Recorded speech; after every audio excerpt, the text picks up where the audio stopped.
Well, howdy, folks. It's your good friend Hillbilly Scribbs with you for another one of these here episodes of the Truly Bizarre World, right here exclusively on the Feeding the Monster podcast feeds YouTube's channel. And we've got a pretty good show for you today, folks. As many of you know, I recently spent some time on the road, and it allowed me to look into some local legends and myths from some of the places that I visited. And like y'all saw last week, we were on location in Woolly Booger Country. Well, this week we got a special report coming all the way from Tombstone, Arizona. Episode 15, The Thunderbird of Tombstone, Arizona. Yeah, that's right. Today's show is going to be all about the Thunderbird of Tombstone, Arizona. And I actually got a local expert to help us out with the show today. So I'm going to throw it over to him, and I'd like to introduce Mr. Wyatt Earp IV.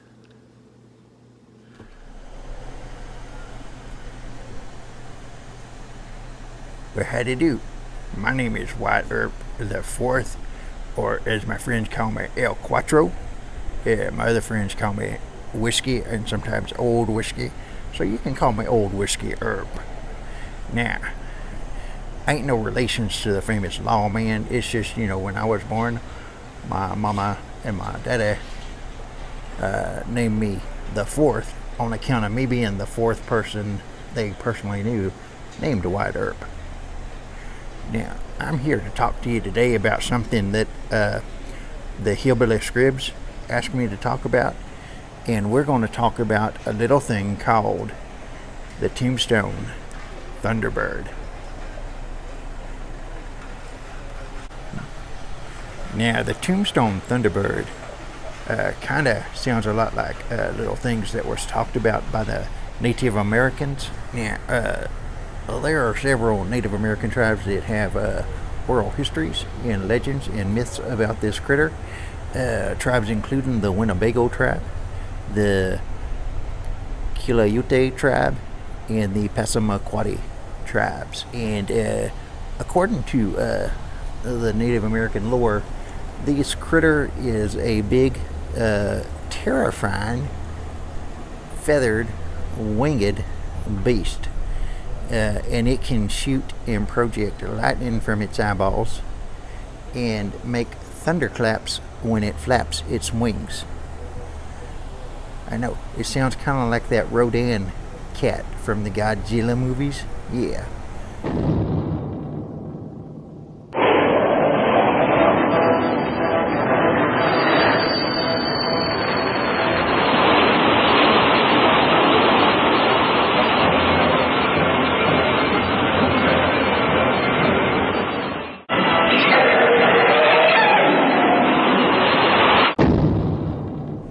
Now, what we're here to talk about today ain't no myth and ain't no legend. We're here to talk about the truth.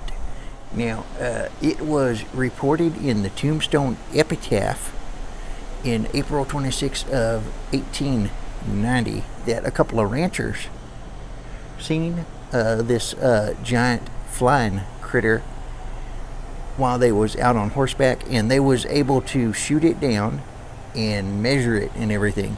And according to that report that came in the newspaper there, this thing was 92 feet long from the tip of its nose to the tip of its tail. It was 160 feet long from a winged tip to winged tip. And its head measured 8 feet long. They said that its eyes were big like big old dinner plates.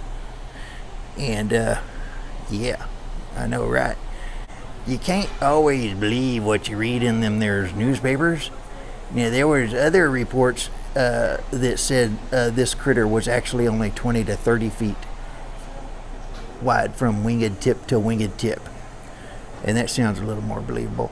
Now, those dimensions actually track with the photographic documentation that was collected around the time of the encounter. Now, there were similar critters also reported to have been seen in Lake Elizabeth, California, in Walker Lake, Nevada, and in Fresno, California. Now, I have collected some artistic recreations of some of these encounters, along with some actual photographic evidence of said encounters. And as you can see from these images, the Thunderbird is not a beast to be trifled with. Now, when it comes to these here Thunderbirds, you got to ask yourself one question. Are you tough enough? Now, if you've got a story or a topic idea for the truly bizarre world, the best thing to do is to download the Anchor app onto your mobile device. And you can go on there and look up the Feeding the Monster podcast feed and leave us a voice message. And, it's just like making a phone call and leaving a message, except for you only got a minute to do it. And you know what? That's actually a good thing because it keeps the super secret government agencies from tracking your calls. Yeah, that's right. And you can also leave comments and questions and potential topics for upcoming shows right down here in the comment section as well. Can't wait to hear from you folks. And who knows, you might just end up on a future show. It's true. But until then, until you do end up on a future show, make sure you're checking out all of our stuff over on the Feeding the Monster podcast feeds. Our podcast can be found wherever fine podcasts are served. And also make sure you're checking out all of our content here on the Feeding the Monsters podcast feeds YouTube's channel. And to make sure you don't miss anything, make sure you like this and subscribe and share it.